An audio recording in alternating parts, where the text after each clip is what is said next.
Buat apa tu? Hari ni, cikgu nak kongsi sesuatu. Jom masuk kelas cikgu.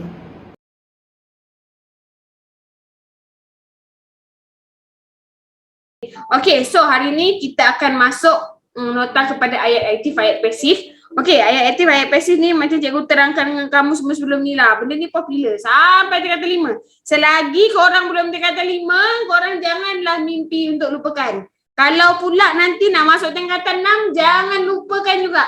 Nak masuk universiti, ambil bahasa Melayu. Sampailah umur awak 23, baru awak boleh ceraikan.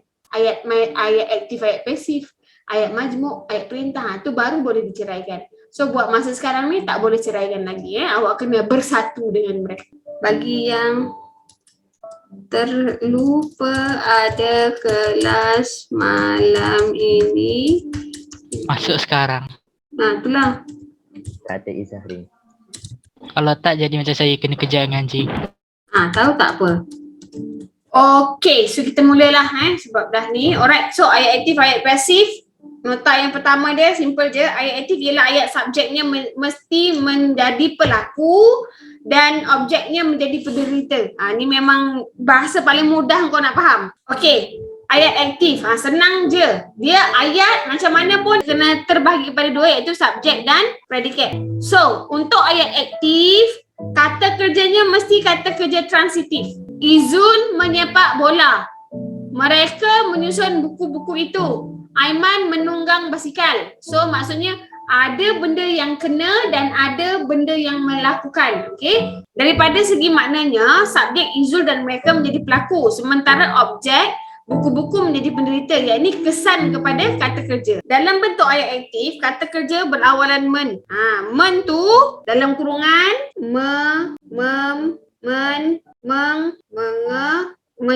Apabila frasa nama yang menjadi subjek dalam suatu ayat menjadi penderita kerana dikenai kesan kata pasif, maka ayat itu disebut ayat pasif. N huruf besar kat belakang tu ialah alomorf. Alomorf tu maksudnya dalam MENY tu ada banyak perkataan menge. Yang dia punya tu dia punya geng-geng tu lah, menge yang warna merah tu yang cikgu letak tu. Jangan tulis N besar macam tu pula. Okay, seterusnya okey. Itu ayat aktif. Yang ini ayat pasif. Ayat pasif subjeknya ialah penderita.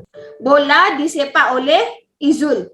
Buku-buku disusun oleh mereka. So ini ialah apa yang awak tulis tadi, awak terbalikkan perkataan tu. Okay, awak susun semula. Alright. Daripada kedua ayat contoh itu ternyata bahawa ayat aktif dengan kata kerja transitif yang berawalan men boleh diubah atau ditukarkan bentuknya menjadi ayat pasif. Maksudnya ayat aktif semua boleh jadi ayat pasif. Kalau adik menangis, teresak-esak tak boleh jadi ayat pasif. Sebab itu ialah ayat aktif tak transitif. Ayat aktif dan ayat pasif berbeza bentuk tetapi maknanya sama. Maksudnya susunan perkataan tu berbeza tapi maksudnya sama.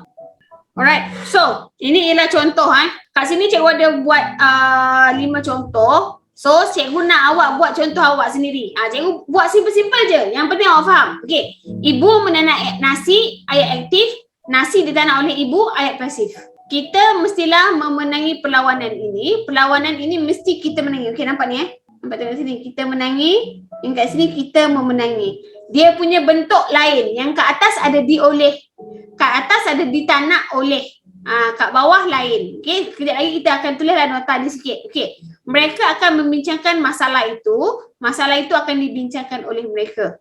Kami ingin menyertai lawatan tersebut. Lawatan tersebut ingin kami sertai. Okay, apabila ayat aktif menggunakan kata ganti nama diri pertama dan kedua, bentuknya macam bentuk B dan bentuk D. Selain daripada itu, kita guna macam biasalah, ada perkataan di dan oleh. Okay, itu selain itu kita gunakan macam biasa.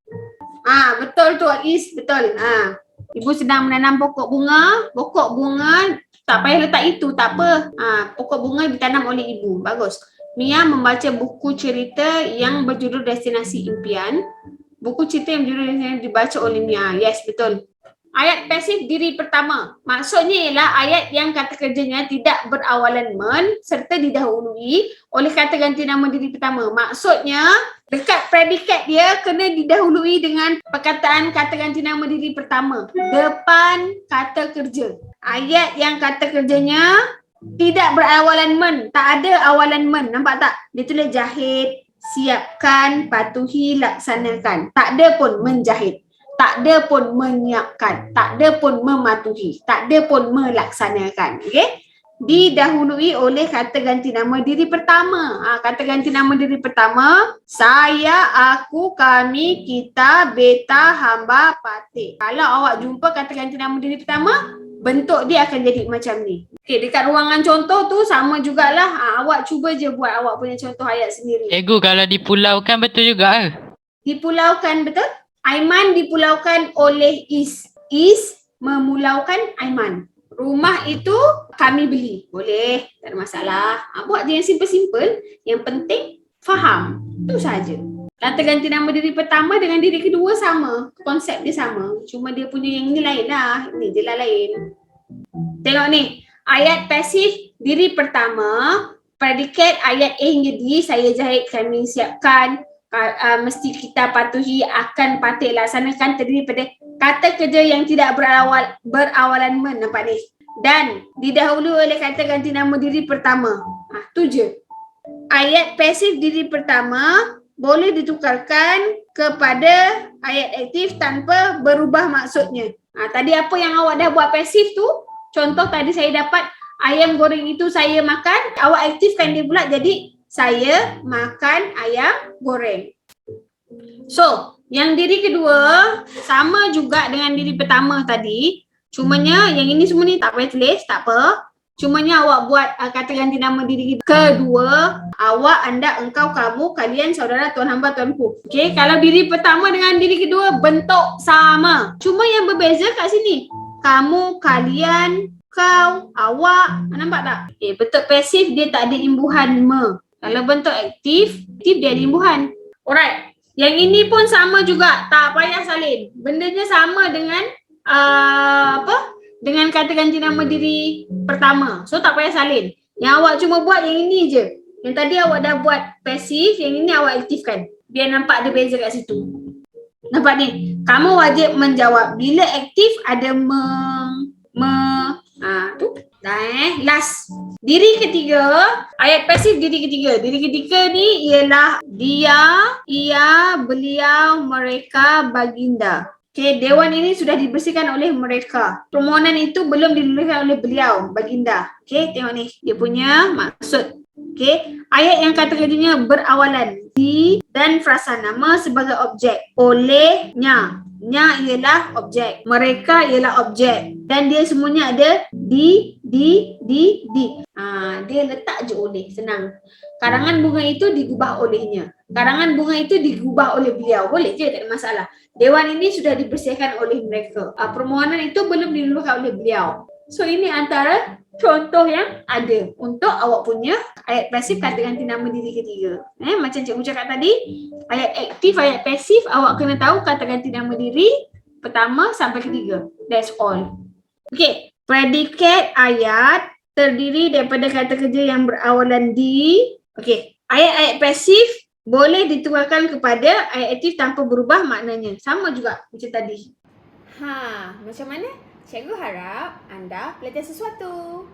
Jangan lupa like dan subscribe. Bye.